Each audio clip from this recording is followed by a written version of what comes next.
పనికై మమ్మును పిలచిన దేవా, మా కొరకై నీ ప్రాణం అర్పించితివి. నీలో నిలచి ఉండుటే మా భాగ్యము, నీ కొరకై జీవించెదము. సేవకులారా, సువార్తికులారా, యేసయ్య కోరుకున్న మీకు రోడ్ల మీద చెప్పవచ్చు, కానీ అది వేరు. ఇక్కడంటే ఒక కుటుంబం లాగా, ఒక అన్నదమ్ముల లాగా, ఒక బంధువులాగా, స్నేహితులాగా మనం ఇక్కడ వచ్చి రెండు మాటలు మాట్లాడుకుని కలుసుకుంటాం. ఓకేనా? దీని గురించి తప్పుడు ఆలోచన చేయొద్దండి. రైటా? ఈ బ్రదర్కి చేయలేదు, ఆయన ఎవరు చూసుకోలేదు. రైట్, అవునా? ఎవరో నీకు సాయం చేసి చేయండి, నువ్వు ముందుకు రాలేవు.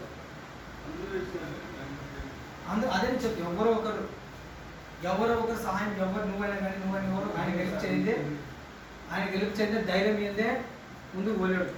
అందరూ ఒకరు ధైర్యం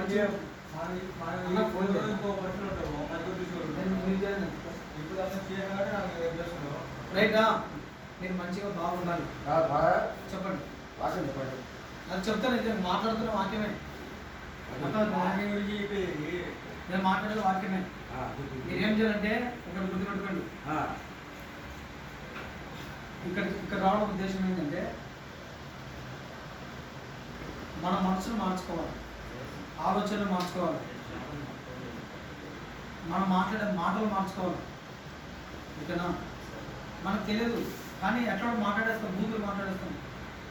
వచ్చాడన్నా రైటా?